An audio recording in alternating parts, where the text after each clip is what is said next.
Hey everybody, welcome to the channel. Welcome to Celebrate Sausage. I hope you're having a great day. My name is Eric and I'm glad you could join us for today's episode because we're going to do something a little different. A food experiment, if you will. Today we're going to be making a salami that we're calling the sweet and spicy salami. And the inspiration for this particular recipe came from Mike up in Jersey. He's one of our top tier patrons. Mike was talking to me about a beef jerky recipe that he particularly enjoyed, a Dr. Pepper jalapeno beef jerky. And as he was explaining this recipe to me, it dawned on me that that sounds like it would make a very interesting salami. So we started talking about what it would take to take this beef jerky recipe and convert it into a salami recipe, and the sweet and spicy salami was born. And so in this video, I'm going to take you through all of the things that I had to do in order to convert this beef jerky recipe into a salami recipe, and at the end of this video, we'll taste it for the very first time. Okay, so without further ado, let's make the sweet and spicy salami. Let's start by taking a look at the original recipe. This is from the website Hey Grill Hey, the Dr. Pepper jalapeno beef jerky. I'll put a link in the description box if you want to check it out. So let's take a look at the recipe and I'll show you what we plan on doing to turn this into a salami. We're going to be making a pork salami, so that's the first thing. We're using pork, not beef. And salami making normally requires a little more salt than sausage making or jerky making. So we're going to increase the amount of salt. The Worcester sauce, everything else can stay the same. We are going to be changing the jalapeno pepper to the chocolate habanero, and that's just because that's what I have on hand. We are going to add Dr. Pepper, but we're just going to greatly reduce the amount that's called for. We're also going to add a bacterial starter culture and a pinch of sugar to help ferment this salami. All right, so let's make a sweet and spicy salami. And the first thing that we're going to do, the first thing we always do, is prepare our meat and fat. We're just going to cut this meat and fat into strips that are small enough to fit into our grinder head. Once our meat has been properly chilled under 34 degrees, we're going to grind the meat and fat together on a number 6 plate.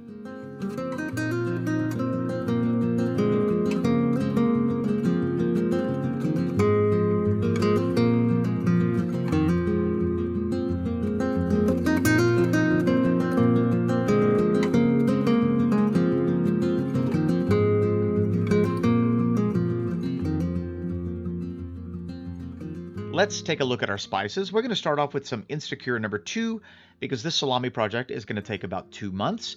We're next going to add some salt, and we want to try to keep the spice profile about the same as the beef jerky. So we've got pepper, garlic powder, and onion powder.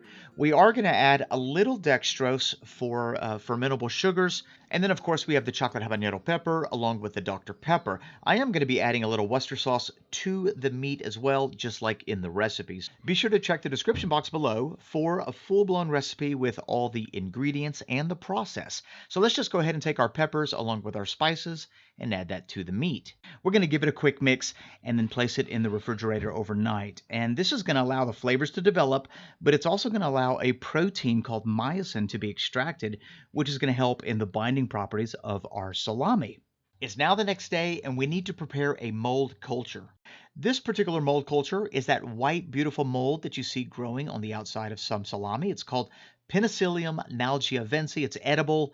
It protects the salami from bad molds, and so we're just going to let that rehydrate for a couple hours on the countertop. Salami is a fermented sausage, so we're going to add a starter culture, which is going to introduce beneficial bacteria to the meat. Those bacteria are going to consume the sugar in the recipe. They're going to release lactic acid. It's going to lower the pH, and that's what creates a safe product while it's drying. So we're going to let that rehydrate for 30 minutes on the countertop. And it's now time to mix our meat. So out of the refrigerator, the meat comes and it smells amazing. Matter of fact, it actually feels relatively sticky, so we shouldn't have to mix it for very long. We're going to finish the process up in our stand mixer by taking our starter culture, add it to the meat, and then I'm going to take the Dr. Pepper and add that to the meat as well. The original recipe called for 2 cups of Dr. Pepper, but for salami making, that's way too much. So we're going to scale that way down to about 1/4 cup, just enough to get that syrupy sweet caramel flavor into our salami, because in salami making, we want to lose weight, so we don't want to add a lot of moisture on the front end. So we're just going to mix that until our batter gets nice and sticky, just like you would with a sausage. And there we have it. We got a really nice sticky batter.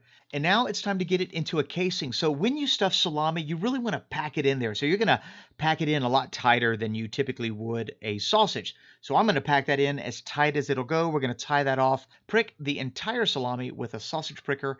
And then I'm going to take that mold culture that we made this morning, and with a brush, I'm just going to brush that entire salami down. That's going to inoculate this salami, and that mold is going to begin growing during the process of it drying. The last step is to write down the weight of the salami. This is going to let us know when it's done. I want to lose 35%, so I'm going to subtract 35% of the actual weight. And when my salami hits that new target, which in this case I think is like 625 grams, then our salami will be ready to eat. There was a little bit of meat left over in the sausage stuffer.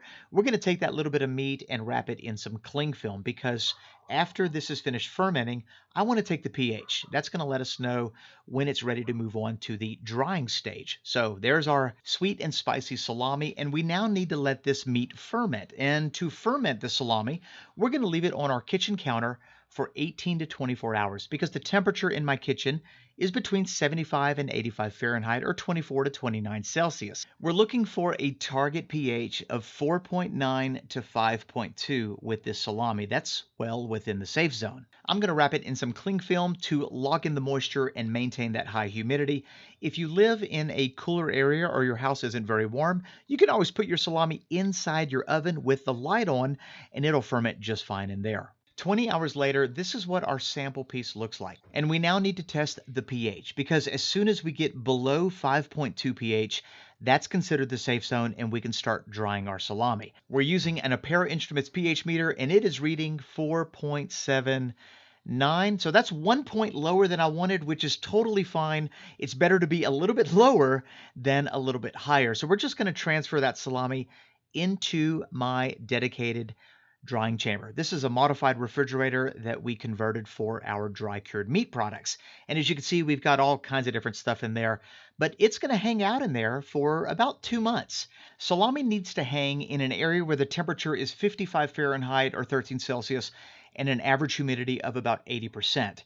We're targeting a weight loss of 30 to 40%. I personally prefer 35 to 40% for my salami, and this size salami normally takes about 2 months. And this is what our salami looks like 2 months later. Our mold coverage looks uniform, no unwanted molds on the outside. It's firmed up quite nice, so let's just go ahead and remove the casing, because we're using a synthetic casing, so it's not edible. So we're just going to remove the casing and slice it up, see what it looks like, and then best of all, see what this sweet and spicy salami tastes like.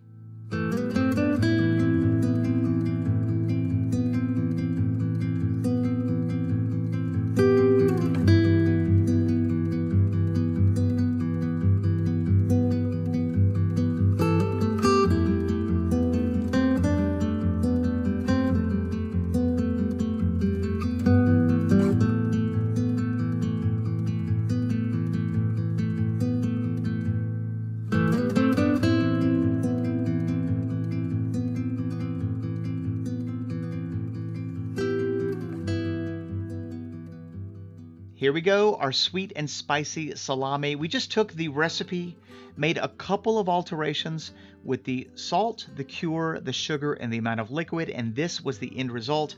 It smells great. It's got a great texture, beautiful marbling. Let's give it a taste.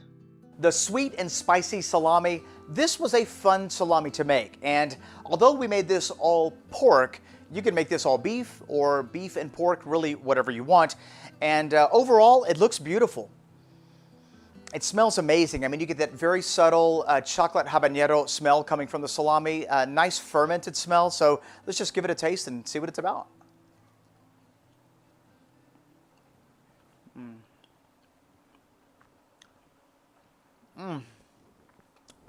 Woo! That is spicy.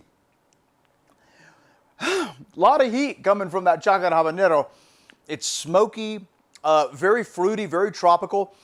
Very different than your traditional habanero pepper, but I love it. So if you're not into like a lot of heat, you might want to tone down the pepper and use like a jalapeno or maybe even a Serrano or something like that.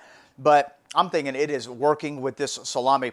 The seasoning profile is pretty simple. I mean, nothing too overwhelming. I'm liking what the Worcester sauce brought to the table as far as the salami goes. You can very subtly pick it up.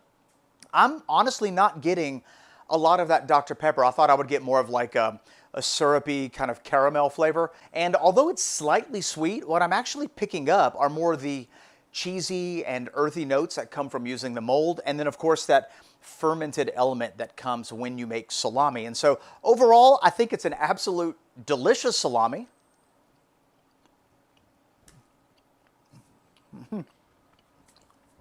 You know, it's different than any of the other salamis we've ever made. It's delicious, it's spicy, and I'm kind of digging it.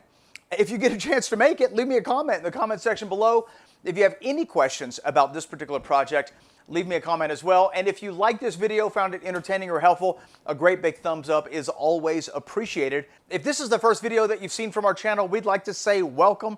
Hit that subscribe button and that notification bell so you can be notified of each one of our uploads. If you have an idea for an outrageous salami project, be sure to leave that in the comment section below as well.